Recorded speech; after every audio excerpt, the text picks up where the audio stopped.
We're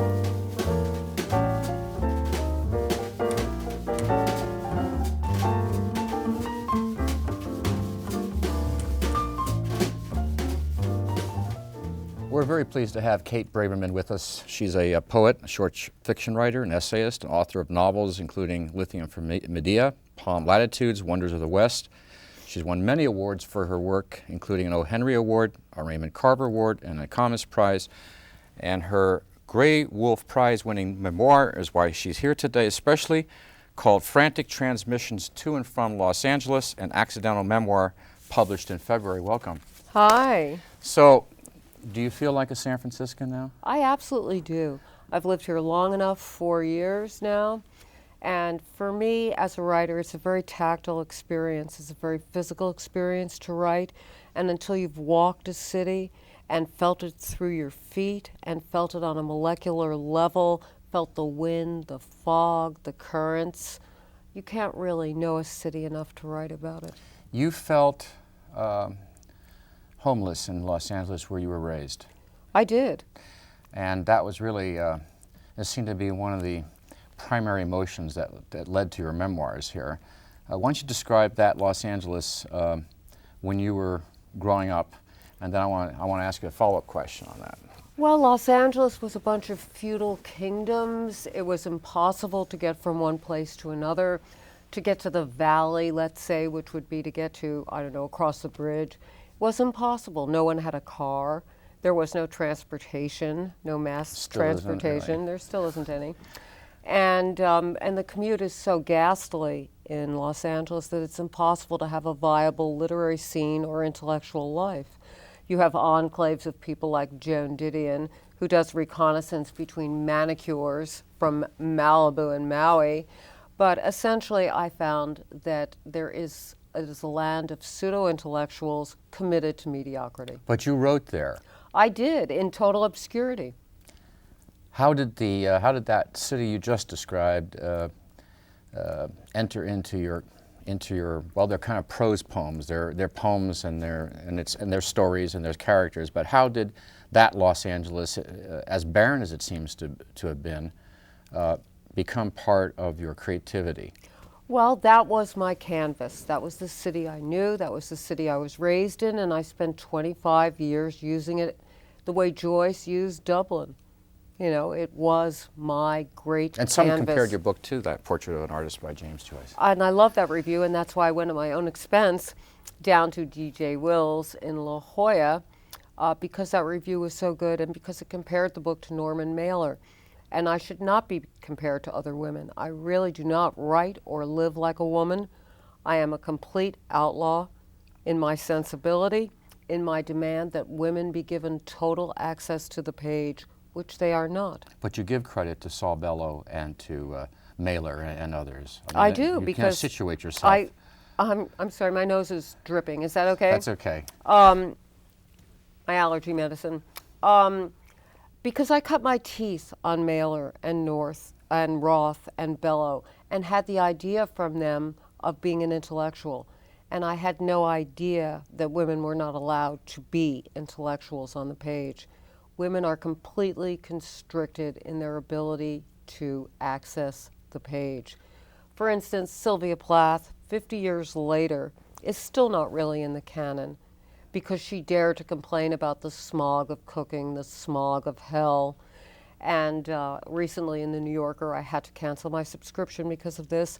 They called those the most vicious lines ever written in the English language.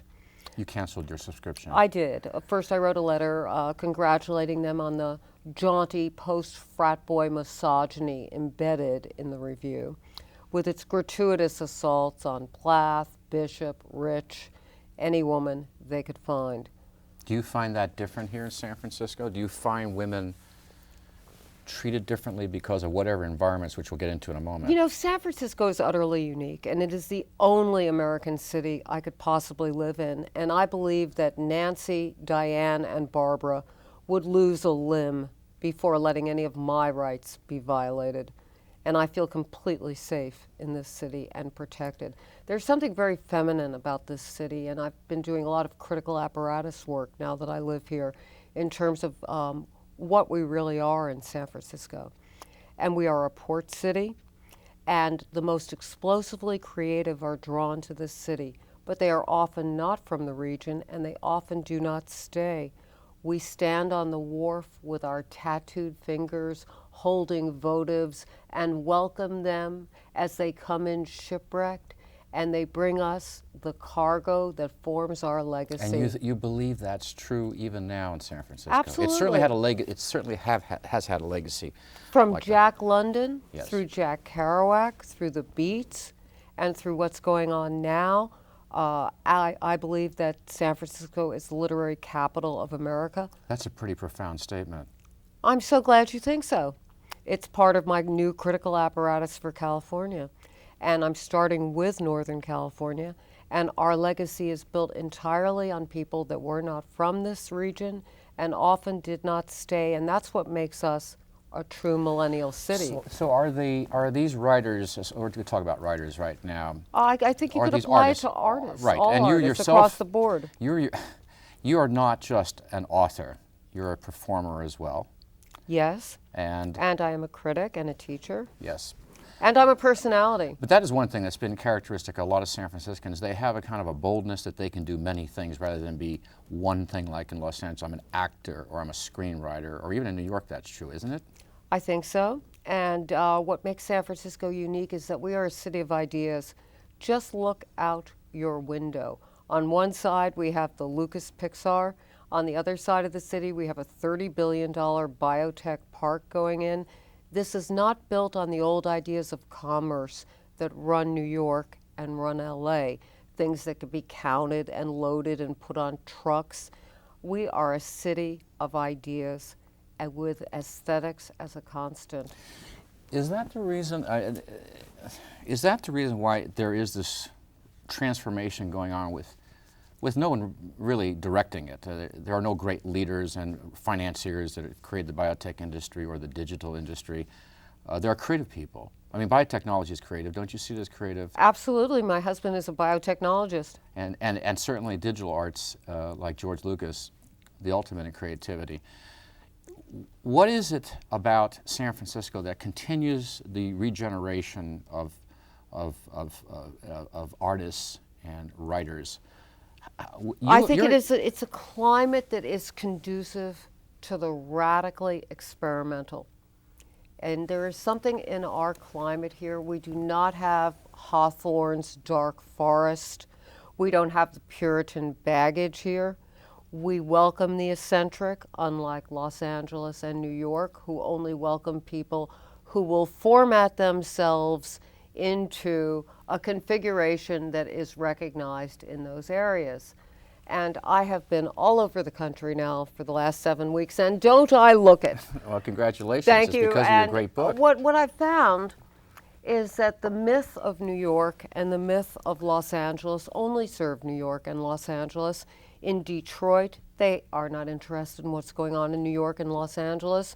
In San Francisco and San Diego, no one is interested in what is going on in Los Angeles because everyone knows nothing is going on in Los Angeles. Now, I'm not going to come to the defense of Los Angeles. I'm a native San Franciscan. We grew up hating Los Angeles and everything about it, but I have to give it some credit in that there seems to be at least a congregation of very creative people who, whether you agree that they are formatted, are still very talented. Whenever that many people get together, there is a synergy. Are you saying that it is not creativity, it's just pure commercialism? I think that the only creativity that I can find in Los Angeles is what's happening in the movie industry, where all those people live separate in enclaves Yes, in they do. Malibu and Brentwood and Beverly Hills and interact with one another. And the big joke there is I get a nosebleed if I go across La Cienega Boulevard, which is a little bit to the east, like saying I get a nosebleed if I go across Mission from Russian Hill. You know, that the whole rest of the city does not exist for these people. If you look at some of the forums, the political forums, if you look at some of the conversation, the dialogue that's going on, there are many who actually believe that San Francisco has become a caricature of itself, and that many people come here with an image of what the city is, and they become what the city wants them to become. They're not formatted, they're formatted by the city. And that the level of talent and true creativity versus experimentation is very thin. I don't think that's true. That's not my impression.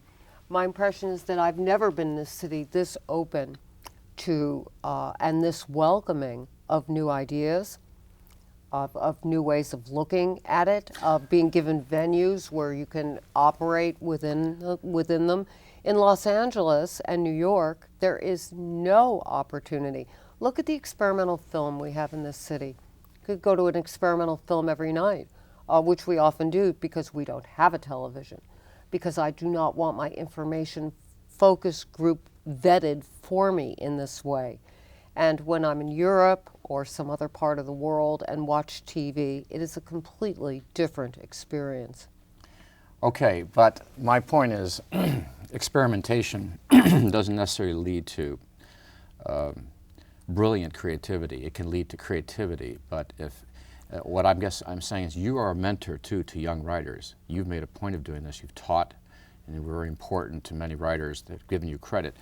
They have given me credit, yes. but they have ripped me off viciously, and they It's have America. gone on to make millions of dollars It's been and happening sell for thousands of millions years. of books, and really, frankly, Artists always are appropriating each other. Taking vast portions of my work from intensive workshops whereby I literally directed their books. Okay, I'm sorry to hear that. Well, but that I'm is the saying truth. What I was leading to, hopefully. We are a city of 10,000 votives, each with a dozen devotees, like 12 perfect roses, and it's always Valentine's Day. And you know, I like that. While the city does need a critical apparatus, Yes. and I am working on it, and all of my recent essays are about building a critical apparatus, because our writers don't get, and our artists do not get, the national recognition, the money, the infrastructure. Why is that so? Because they're not in New York or Los Angeles? That is correct. Because they are not in New York. But getting back to this, the young writers that you're encountering, you're finding them, of course, to be creative and rebellious and so on, but are they really as talented as the writers in New York and Los Angeles? I think that they're less educated. I think they're less well-read than they would be if they were in MFA programs and if they were college educated. I have noticed among the younger writers that they have no interest in really being readers, that they're more interested in putting books out so that they can get TV shows. Well, that's not very positive for our great artist community in San Francisco. Well, we are a very diverse community, and there are very serious writers here as well. Is that the reason why those in Los Angeles look down now upon San Francisco, because of what you've just described, that they do not have a tradition, they do not do the discipline that's necessary to position themselves to be great writers? Excuse me, neither do they in Los Angeles. They are writing for the same reason. I say that do not inflict on the innocent page your squalid little TV show. That is not what the page is for. The page is an indigenous kingdom unto itself. It is not a flat surface. It is meant to be moved around. The page is for everything that you can't do in the cinema. Are you still a revolutionary? Absolutely. What's the next revolution? Well, I'm going to go to the AWP tomorrow and renounce this book. You're going to renounce your own book? I'm going to renounce the Graywolf Prize for creative nonfiction because they censored my ending. How badly did they censor it? They refused to print it. And how many pages did that involve? Well, it was the culmination of everything. And what was their point? They had no point. Their point is that this Graywolf Press is masquerading as being an academic, friendly press, and that it is a distinguished press, and I have found that my dealings with them were precisely the same as dealing with Random House. They would like to be another corporate entity, and I am going to unmask them. Kate Braverman, will you come back? Absolutely. Thank you for being with us. Thank you. And stay with us. We'll be right back.